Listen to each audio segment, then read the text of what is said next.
Parents, if I could have you all fill in behind the students, please. Parents, fill in behind the students, please. Thank you. There's seating. Lots of seating right there, parents. Please fill in behind the students. They will be exiting quickly to get to their next session. Behind the students, please. Thank you. Thank you, parents. Behind the students, please.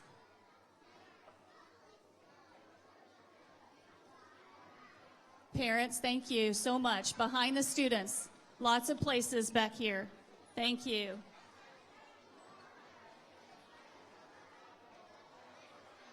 Thank you, parents. Behind the students, please. Seating is behind the students for parents. Thank you. Thank you, parents.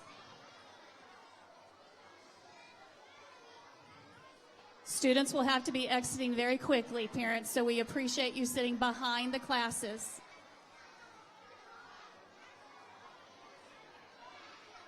Lots of seating. Parents, there's lots of seats on this side and on the sides. Thank you. Okay, boys and girls, good morning. We are so excited. Readathon is here.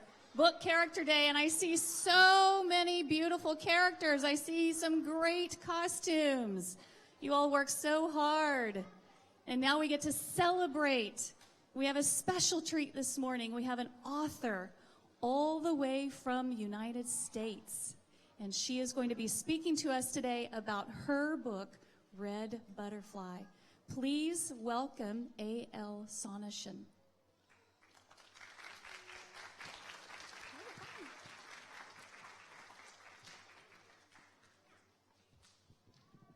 Hi, everyone. I am enjoying seeing your costumes so much. You all look wonderful. Have you been excited for today? Great. Yeah, you look lovely. I know some people aren't excited. Okay, that's all right. At least you're honest. I'm A.L. Sonneshin. I am the author of this book that's up on the screen. It's called Red Butterfly. I am from the United States. I live in Washington State, United States. I'll talk more about that in a minute, but I actually grew up here in Hong Kong. And let's see. So I live in the United States right now. That's the United States over there on the map. And there's China, and this is a big map of the whole world, but Hong Kong's just down there on the bottom of China, as you know. And when I was a young child, I lived in Hong Kong too, just like you. So there I am. I'm in the red dress. And that's when my family first moved to Hong Kong in 1982. And my sister, Michelle, Miss Pardini, she was 2 years old, and I was 5 years old.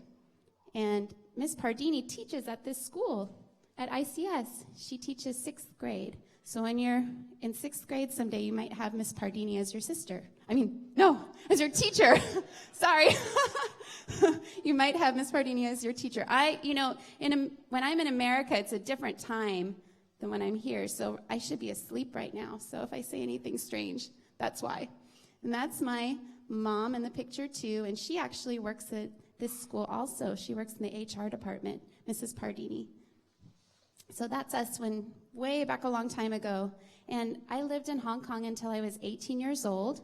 And I actually attended school here at ICS when I was in 10th grade, 11th grade, and 12th grade. And I was in ICS back then was a very small school, and it was just starting. And I was in the second graduating class. So ICS is very special to me, and I'm so happy to be back and visiting with all of you. Okay, I am all grown up now, and after I became an adult, I moved to China with my husband. We lived there for 8 years up in Tianjin, China. And we have 5 children. So these are my 5 children. My oldest daughter is named Olivia, and she's in 8th grade. and she is adopted from China, from Tianjin. So she is our oldest, and then my son Gabe is in 6th grade, and then my daughter Anna, who is here today, she's dressed as Ramona Quimby. Can you stand up, Anna, please? There she is. She's in 4th grade. Then I have a 1st grader, Sophie, and a 5-year-old preschooler named Naomi. So those are my children. All right, so I lived in China for 8 years. So I lived in Hong Kong for 13 years, and then when I was a grown-up, I moved to China, and I lived near Beijing in a city called Tianjin. Has anyone been to Tianjin before? Can you raise your hand? Oh, some people have. Great. Oh, good. Yeah, great. Wonderful. So Tianjin is a wonderful city. It's a big modern city, a little bit like Hong Kong, though I'm a little biased. Hong Kong is my home, so Hong Kong is my favorite place. But it's a wonderful city, and it has 12 million people who live there, so it's a little bit bigger than Hong Kong. And it has part of the Great Wall in it. If you go up to the northern part of, it's not in the city, but part of the district, part of the Great Wall runs through Tianjin. So that's kind of a neat thing. All right, so my book is set in China. My book is called Red Butterfly. Here's a copy of it right here.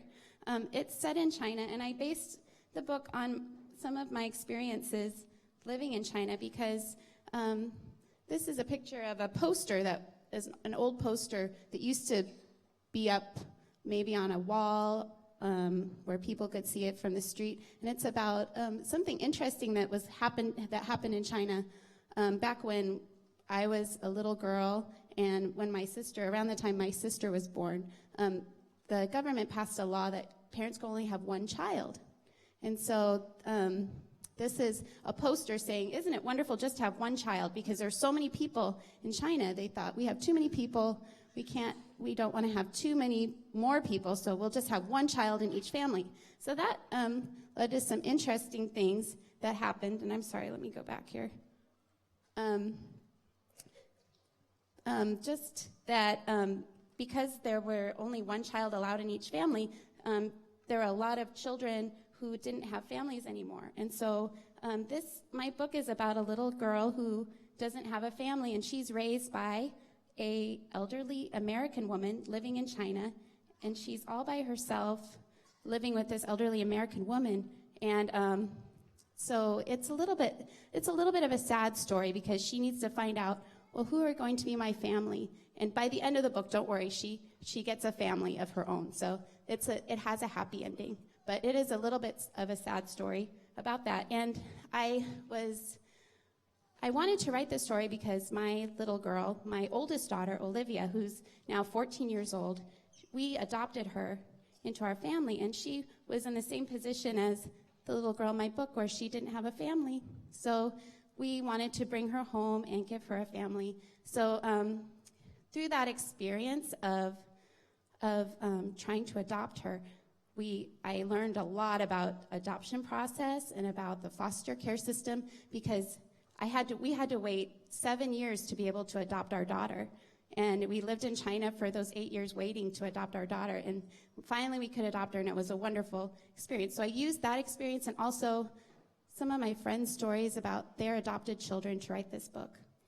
So this book is for kids who are probably about 3rd grade up through maybe 8th grade. So it's for a little bit older kids than you, but I have read it to my children when they're young, and they really liked me to read it to them, but you might, when you're a little bit older, then you can probably read it by yourself.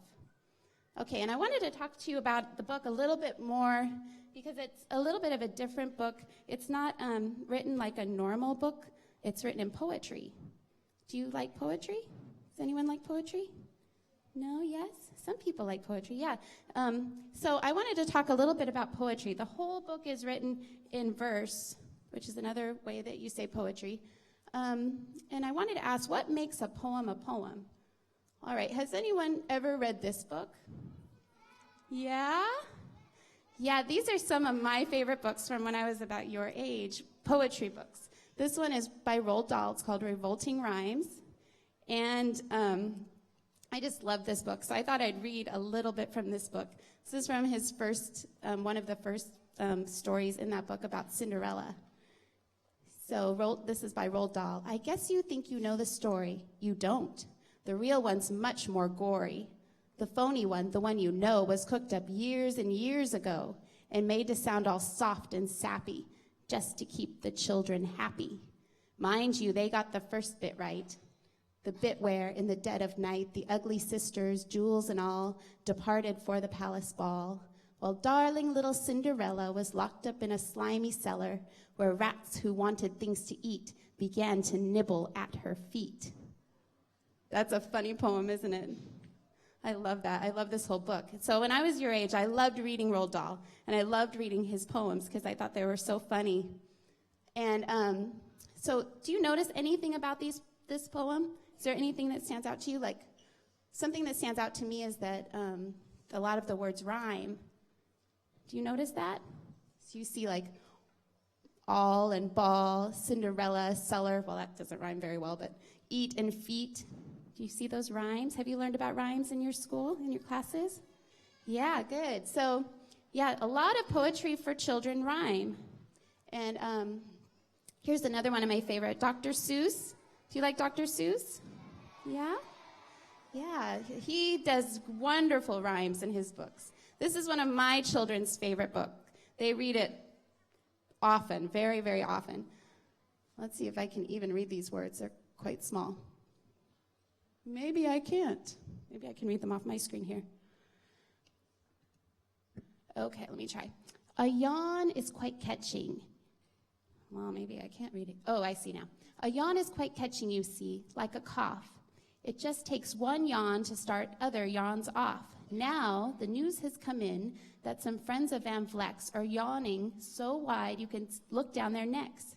At this moment, right now, under 7 more noses, great yawns are in blossom. They're blooming like roses. I honestly thought I'd be able to read that because I read this book so much. I thought I had it memorized, but obviously I don't remember it as well as I thought I did. But anyway, this is another wonderful rhyming book by Dr. Seuss. He's just the master of rhyming. But now I want to talk about a different kind of poetry. And this is the kind of poetry that I write, which is in my book. And this is the kind of poetry a lot of authors use when they're writing a whole novel in poetry. A novel in poetry is kind of a new thing. We had a long time ago, people used to write big, long poems that were telling a very long story. But novels in verse are rather a new thing. And so I started reading them, and I really enjoyed them. And I hope that you will someday try a novel in verse and see if you like it too. So the nice thing about when you write a novel in verse, you can use free verse, which is exactly what it sounds like. There's no rules in free verse. You get to write whatever you want and however you want. There's no time. You don't have to worry about the timing. You don't have to worry about rhyming. So it's not like, Dr. Seuss.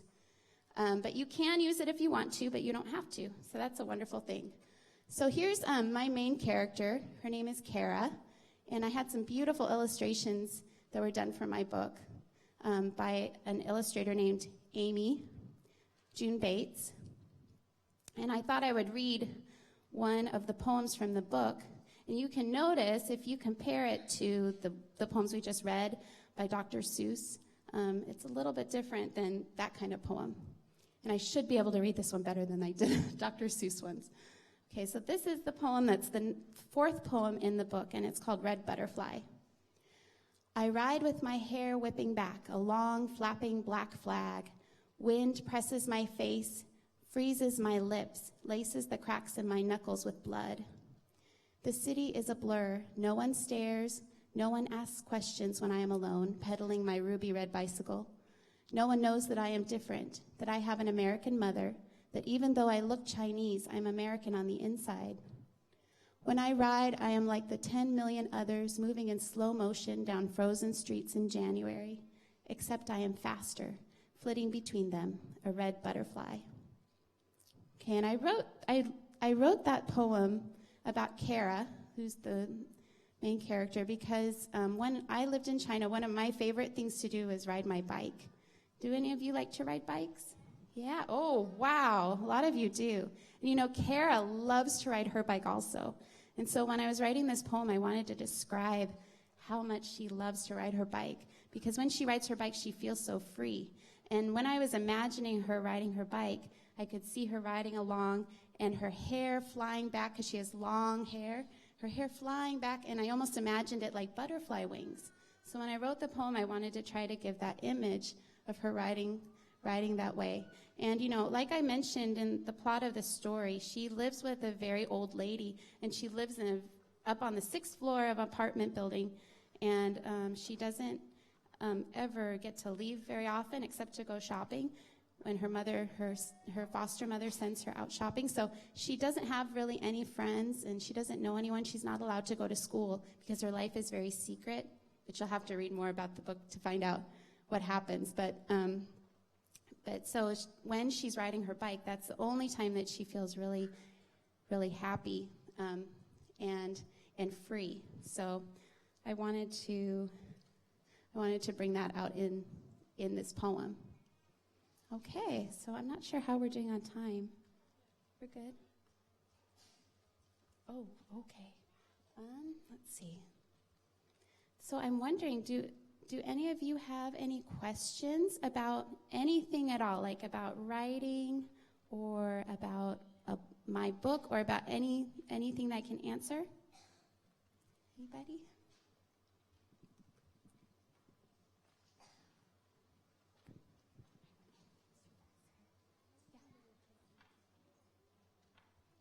Okay, so how long did it take me to write Red Butterfly? Let's see. It took me a long time. Books can take a long time to write. I started writing it, and I wrote the whole book. And I wrote it, first of all, as a regular prose book, not in poetry, but just in regular prose. And I wrote it for high school students, so 9 to 12th graders. And when I was thinking about it, I thought, I don't really like it. Something's not right about this. So I actually threw the whole book away, and I started all over again. And I was starting to read some books at that time that were written in poetry, and I loved it so much I thought, I want to try writing this book in poetry instead, and I'm going to make it for younger kids. So I'm going to make it for, maybe like 9-year-olds and up. And so I tried writing it a little younger. I made the character younger. Originally, she was like 16 years old, and then I changed it and made it so she was only 11 years old. And then everything in the book seemed to work a lot better. And so I don't know do any of you like to write here? Oh, a lot of you do. Wonderful. When I was your age, I would write all the time. And it didn't even stop me that I was too young to write. Like, I would write even before I knew how to write. I would ask my mother, I'd draw pictures, and I'd tell her what to write down, and then I'd draw pictures. And then, so I had books written when I was only 3 years old, because I always loved to write. So I encourage you, those of you who I can see I saw those hands going up, that's wonderful. Keep writing. So I would write when I was very young, and I grew up just loving to write. And when you're writing, you have to be willing to change a lot.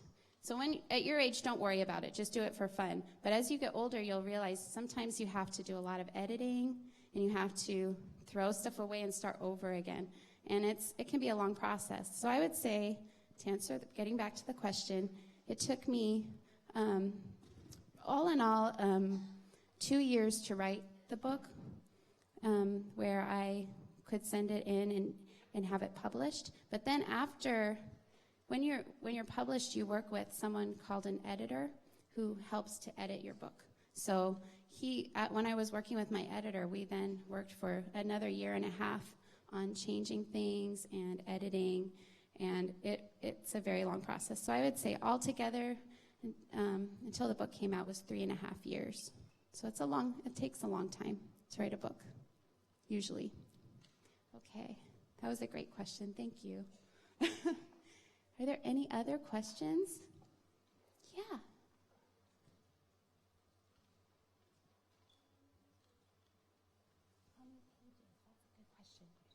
Do I even know how many pages are in my book? I better look. I think it's 200 something. But, oh no, there's 300. Isn't that silly that I didn't know that? About 350 probably. But I'll show you. I know not everyone can see this, but you know, the words are really spread out on the page of my book. So if you were to put it like a regular book with the words really tightly spaced together, it would be a lot shorter, not as many pages. But there's also a lot of beautiful drawings in it too. So yeah. So it looks really, really long, but you know, when kids who are in 3rd grade or 4th grade or 5th grade read it, they can read it in just a few days. It's really fast for them to read it. So yeah. Do I see another hand? Yes?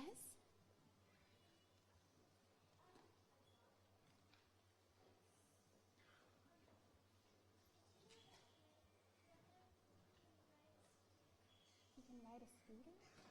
Your brother can ride a scooter. That's awesome. My kids love to ride scooters. That's great. I'm sure Kara, my main character, would love to ride a scooter too, but she didn't have one. She just had a bike. You know, I think I'm going to do something a little bit crazy right now. I'm writing another book right now that's not published yet, and it's about a little boy who runs away from home to join a Cantonese opera troupe back in 1920. And when I was living in Tianjin, I got to learn some Chinese opera. So I was thinking, would you like me to sing you a little bit of Chinese opera? That'd be fun? Okay, well, just to finish off since we're almost out of time. And then you can all go to the next thing, okay? But thank you, before I sing, thank you so much for having me. It's been wonderful being here. Okay, I'll start singing. I'm supposed to stand in the light, I guess. Am I standing in the light? I forgot to stand in the light. All right, this is from an opera called Butterfly Lovers, which is a Yueju opera. Okay, here we go. Ready? Are you ready? Okay, maybe I'm ready. 四方门前一枝梅，四方鸟儿对答对，西家门子喳喳叫，想你两手抱起来。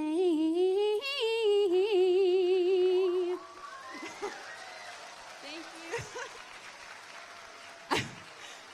I thought I would do that. I really love opera, so that's why I wanted to write a book about it. So I'm hoping someday it will be published, but I really enjoyed doing that in China. So 2 days ago, I was here talking to middle schoolers, and I did the opera for them, and they really enjoyed it. So I thought maybe you would like it too. So thank you so much for having me.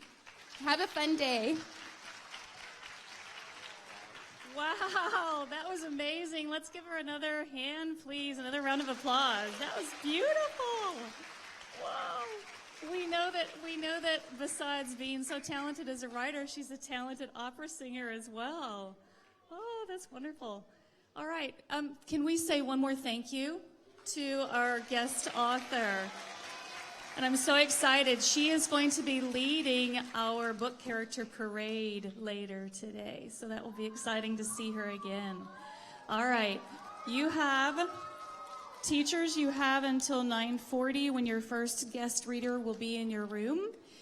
So please make sure that your students have a chance to stop by the restroom. If we could have parents, please wait. And let's let our classes exit first. And if you'll please exit the same way you came in, teachers, the same way you came in, then our traffic flow, I think, will go well.